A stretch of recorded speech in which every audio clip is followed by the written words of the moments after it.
वाहेगुरु जी का खालसा, वाहेगुरु जी की फतेह। आज हम संत कबीर जी के 10 उपदेश सुनाने जा रहे हैं जो कि श्री गुरु ग्रंथ साहिब जी में दर्ज हैं। तो चलिए मिलकर इन अनमोल वचनों को ध्यान से सुने और अपने जीवन को सफल बनाएं।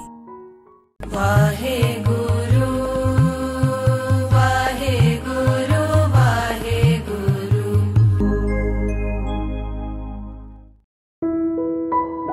मनुष्य को जवानी और अपने सुंदर शरीर का मान नहीं करना चाहिए। कबीर जी कहते हैं, हे मनुष्य, तू अपनी जवानी और सुंदर शरीर का मान मत किया कर, आखिर तो एक दिन इसे मिट्टी में ही मिलना है। कबीर गर्भ ना कीजिए, चाम लपेटे हाड, हैवर ऊपर छत्र तर, ते फुन धरनी गाढ़। संत कबीर जी कहते हैं, इस शरीर की जवानी और सुंदरता आदि का मान नहीं करना चाहिए, आखिर यह है तो हड्डियों का जंजाल जो चमड़ी से लपेटी हुई हैं। इस शरीर का अहंकार करते वे लोग भी अंत में मिट्टी में जा मिले जो बढ़िया घोड़े पर सवार होते थे, जो झूलते छत्र के नीचे बैठते थे। मनुष्य को अपनी अमीरी का मान नहीं करना चाहिए। कबीर जी कहते हैं, हे मनुष्य, कब क्या हो जाए आने वाले समय से डर, उस प्रभु से डर। कबीर गर्भ ना कीजिए, रंक ना हंसिए कोय, अजहो सो नाओ समुद्र में, क्या जानो क्या होए। अर्थात, हे मनुष्य, यदि तू धनवान है, अमीर है, तो इन धन पदार्थों का घमंड तुझे नहीं करना चाहिए और ना ही किसी गरीब को देखकर उसका मजाक बनाना चाहिए। तेरी नैया तो अभी भी इस संसार समुद्र में फंसी हुई है, पता नहीं कल को क्या हो जाए। ये धन पदार्थ हाथों से खिसकते पता भी नहीं लगना। भाव, जिस परमेश्वर ने मनुष्य को ये सारे धन पदार्थ दिए हैं, वे जब चाहे ले ले। इसलिए हमें अपनी अमीरी पर कभी भी घमंड नहीं करना चाहिए। सभी जीवों को एक दूसरे के साथ परोपकार, प्रेम और दया करनी चाहिए। संत कबीर जी कहते हैं, सभी मनुष्यों के अंदर परोपकार, दया और प्रेम भावना के गुण अवश्य होने चाहिए। कबीर जी अपने उपदेश में कहते हैं, कबीर दाता तरवर दया फल, उपकारी जीवंत, पंखी चले दिशावरी, बिरखा सुफल फलंत। सारे संसार के जीवों को संदेश देते हुए कबीर जी कहते हैं कि साधु संत अपना सारा जीवन दूसरों की भलाई करने में ही बिता देता है।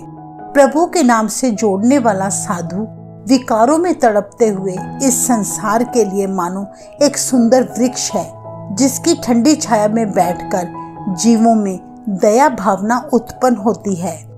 संसारिक मनुष्य तो और ही धंधों में लगे रहते हैं, परंतु साधु जन यानी गुरुमुख सदा यही शिक्षा देता है कि सभी के साथ दया करो, प्रेम करो, भला करो।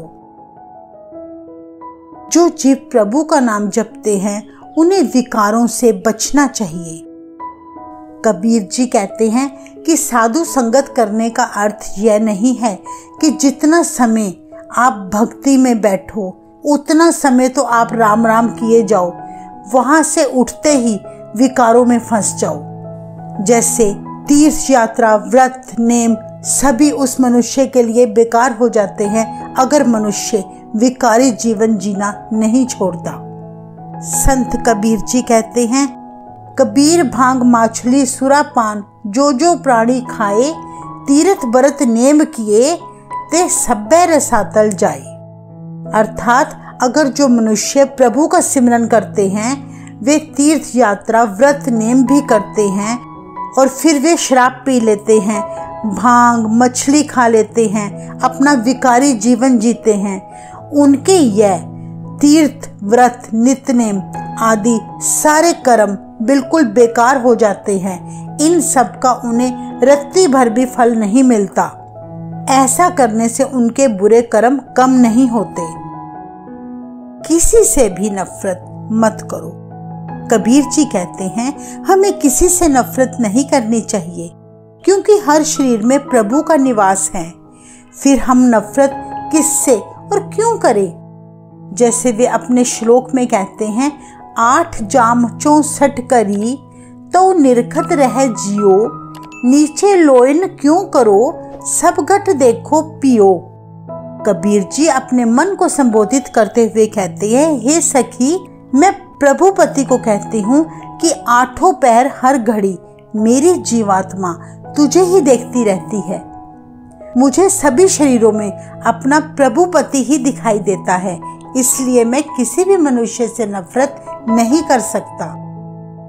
सुखों की खातिर परमात्मा को भूलकर मन को इधर उधर ना भटकाया कर। संत कबीर जी कहते हैं, हे जीव, अपने सुखों की खातिर प्रभु को भूलकर और किस तरफ मन को भटका रहा है। कबीर जी अपने श्लोक में कहते हैं, कबीर डगमग क्या करे, कहाँ डुलावे जियो, सर्व सुख को नायक को राम नाम रस पियो। अर्थात हे मनुष्य, तू सुख पाने के लिए प्रभु नाम को भूलकर और किस तरफ अपने मन को भटका रहा है। प्रभु की याद से क्यों तेरा मन डावाडोल हो रहा है। परमात्मा के नाम का अमृत पिया कर। यह नाम ही सारे सुखों का खजाना है, क्योंकि सारे सुख परमात्मा खुद ही देने योग्य है। तो दूसरों के अंदर गुणों को देखना कर, ना कि उनके अवगुणों को। संत कबीर जी कहते हैं, हे मन, तू अपने अंदर पैदा हुए अहंकार को पहले नष्ट कर दे, तभी तो दूसरे इंसानों के अंदर गुणों को देख सकेगा। कबीर जी अपने श्लोक में कहते हैं, कबीर सबते हम बुरे, हम तज पलो सब कोय, जिन ऐसा कर बूझया मीत हमारा सोए। संत कबीर जी सभी मनुष्यता को संदेश देते हुए कहते हैं, हरि नाम याद करके अब मेरा मैं करने वाला स्वभाव हट गया है। मुझे ऐसा महसूस होता है कि मैं सबसे बुरा हूँ, सबसे छोटा हूँ। हर एक जीव मुझसे अच्छा है। सिर्फ यही नहीं, जिस भी जीव ने इस तरह की सोच ही पाई है, वह भी मुझे अपना मित्र जैसा लगता है, क्योंकि अहंकारी होने से मनुष्य अपने अंदर केवल अपने गुणों को देखता है। पर जब प्रभु नाम के कारण उसका अहंकार खत्म हो जाता है, तो यह स्वभाव भी उसका बदल जाता है, बल्कि दूसरों में भी उसे गुण दिखाई देने लगते हैं।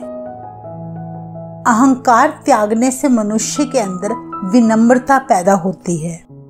कबीर जी कहते हैं, जहाँ विनम्रता है वहाँ ठहराव है, वहाँ सुख है। जहाँ अहंकार है वहाँ दुख ही दुख है। गुरु दर पर पहुंचकर प्रभु की हुई बंदगी ही अहंकार से हटाकर मनुष्य को विनम्रता की ओर ले जाती है।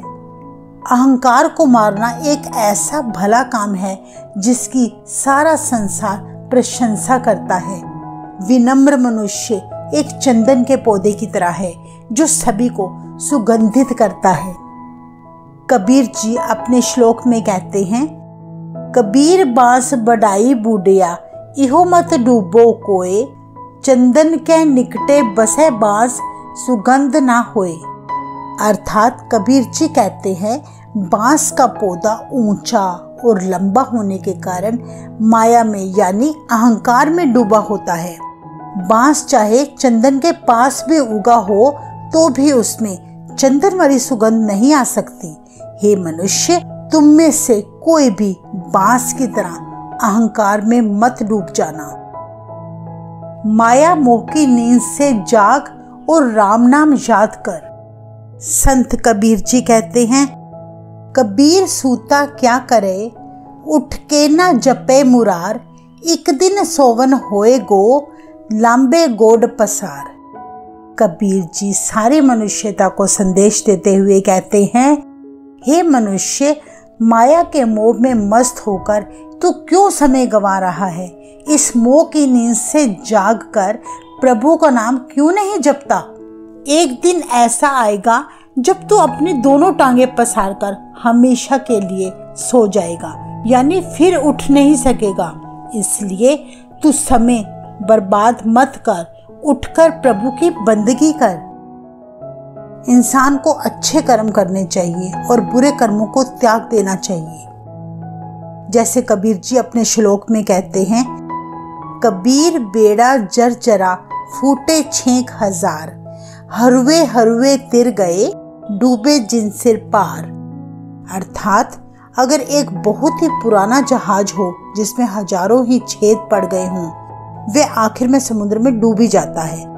इस जहाज के मुसाफिरों में से केवल वही मुसाफिर बच जाते हैं जो तैरकर पार लांघ जाते हैं, जिन्होंने कोई भार नहीं उठाया होता। जिनके सिर पर भार लदा होता है वे भार के तले दबकर डूब जाते हैं। इसलिए इंसानी जिंदगी भी एक जहाज के जैसी है।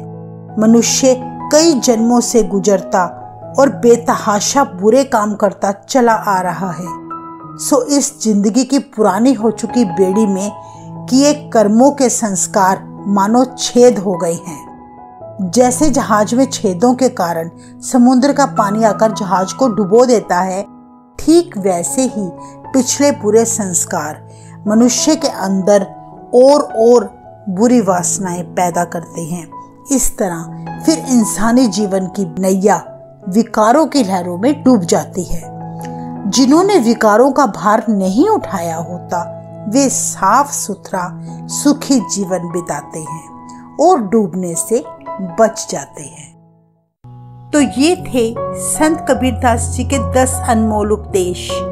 ऐसे और भी बहुत सारे उपदेश श्री गुरु ग्रंथ साहिब जी में दर्ज हैं।